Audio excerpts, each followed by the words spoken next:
Good morning. We are extremely pleased that you are here. It is good to come together for the purpose of co-creating. Do you agree? Yes. We're having a little conversation with Esther. We're all considering letting you in on it.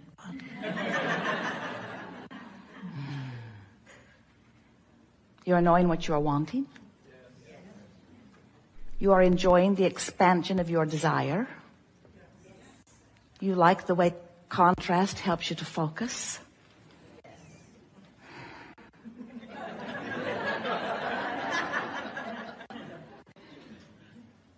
You like the way contrast helps you to focus.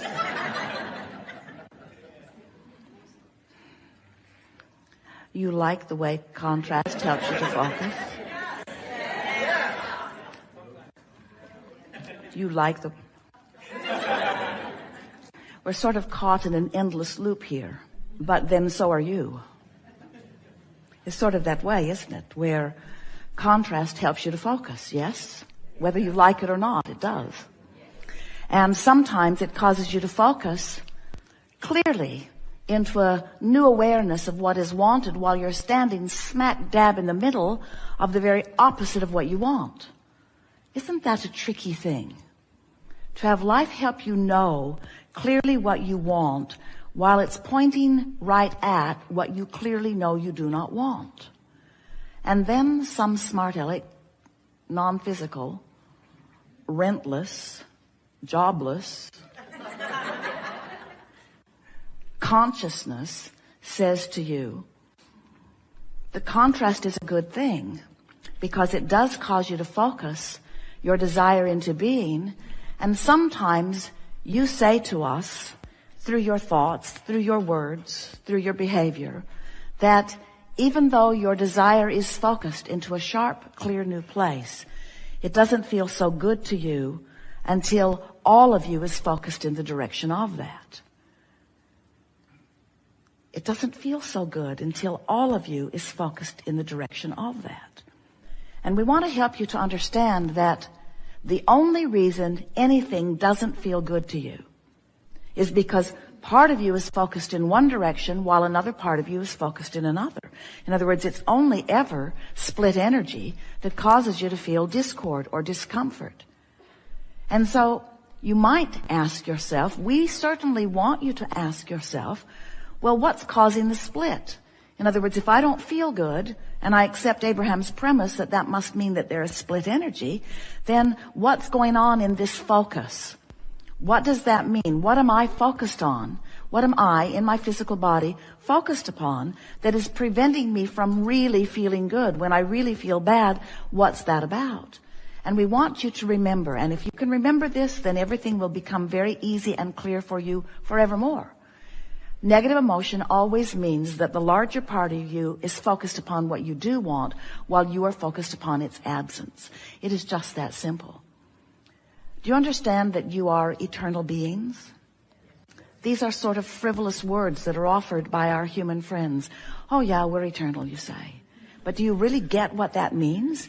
Do you really understand that before you were focused in these magnificent bodies, that you were focused in non-physical, and that long after you are not focused in this physical body, that there is a non-physical version of you that is focused?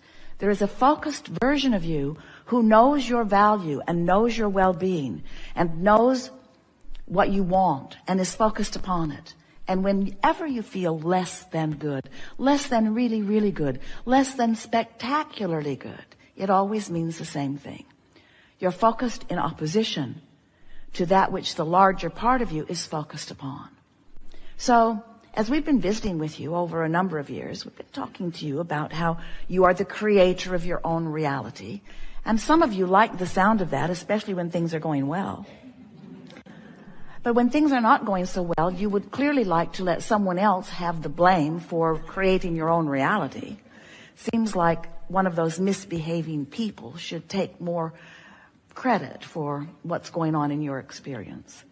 And we want you to know that once you come to the full understanding that everything that is coming to you is coming in response to the vibrational offering that you've got going on.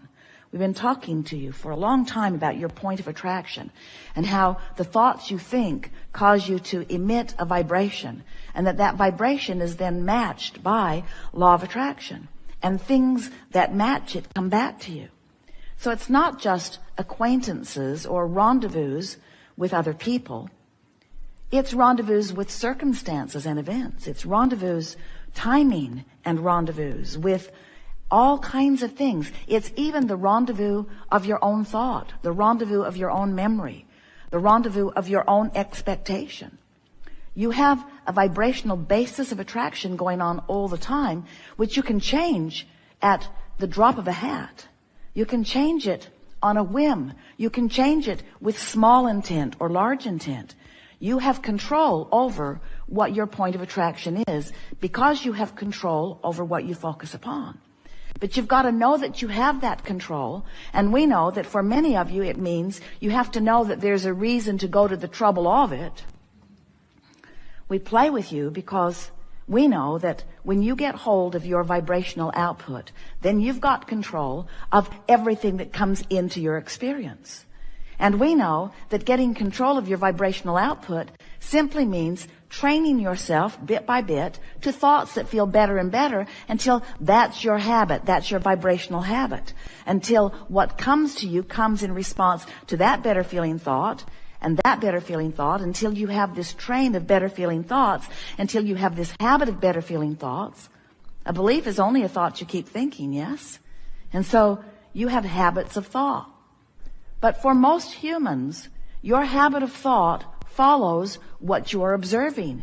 And you have put yourselves into such a wide spectrum of observable things. You have the ability to observe worldwide. You have the ability to observe specifically worldwide. You have the ability to be involved with so many people. Are you amazed at your ability to get deep into the lives of lots of people simultaneously? Facebook has really helped you out in that regard. You have the ability to know so many specific things about so many specific things that your vibration has the potential of being scattered all over the place. And every time you focus on anything, you set up a vibrational pattern that brings more like it and more like it and more like it, until before you know it, you are surrounded with the evidence of your patterns of thought, and that evidence makes you believe, because there's evidence that things are the way they are. And most are not realizing that things are only the way they are because of your patterns of thought. And you have the ability to develop the pattern of thought that you choose. You do not have to develop your patterns of thought in response to what is around you. We know that if you were observing in general terms, your patterns of thought would serve you extremely well. And the more specific you get as you focus, the more specific the comeback is, the more specific the law of attraction brings details to you. The more specifically you focus, the more specifically things fill in. And so in order to explain this point of attraction, we are talking to you about this vibrational standpoint, this vibrational basis. And we are calling it a vibrational grid. There are lots of words that could be used to explain it.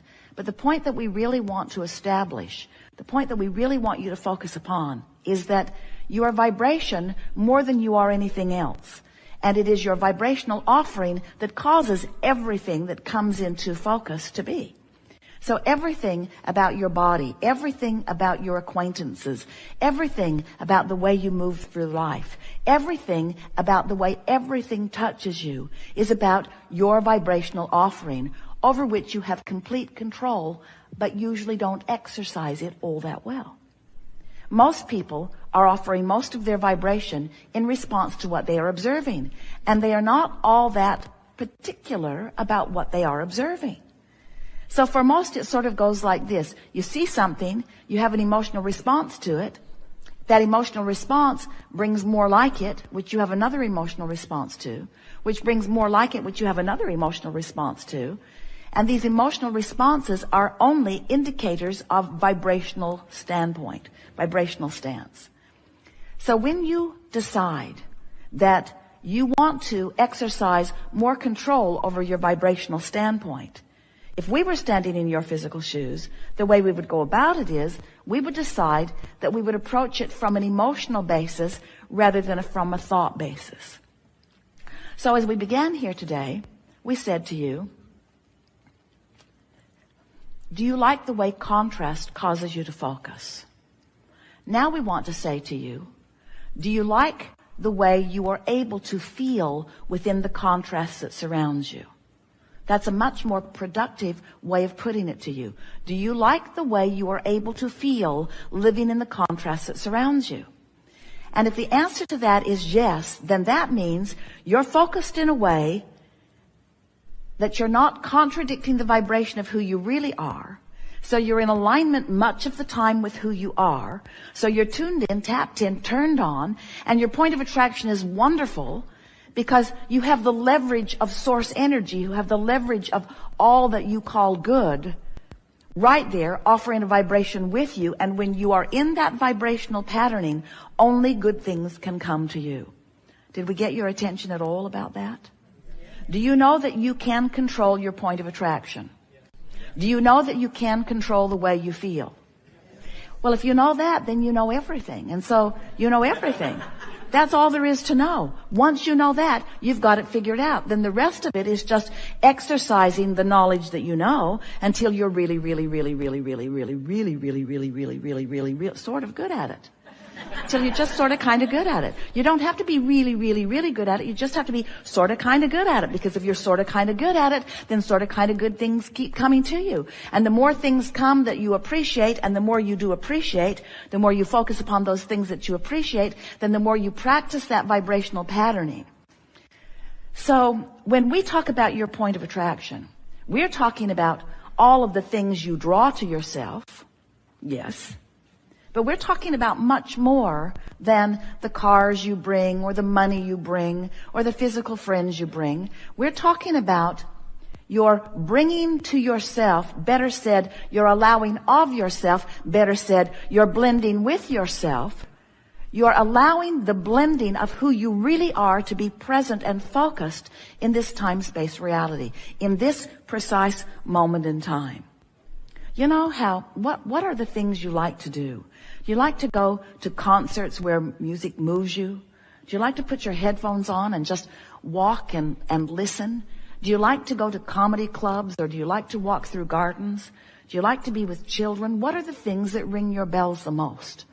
Because when you think of the things, those instances in life, those high points, you were standing at the top of a mountain. Maybe you climbed up it for a little while. Maybe it took you an hour. Maybe it took you 2 hours. Maybe it took you a few days. But when you climbed up there and looked over that edge and saw what you saw and felt that exhilaration, have you ever done that, or have you just seen the movie? Well, in either case, when you feel that exhilaration, when you feel those high peak moments, we want you to understand that that is the way you intended to live, moment by moment, hour by hour, day by day, in this physical life experience. You didn't plan on coming and just sort of grinding it out and occasionally carving out a day off where you could go do something fun. That was not your plan. It was your plan to be so presently focused in the variety that surrounds you that the variety would inspire you to clarity of desire. And it was your intention to guide your attention appreciatively upon the new ideas that were born within you continually, in order to allow the full point of view from the full source within you to be present in your moment with you. Not just an occasional peak moment, but a constant peak moment of blending and alignment.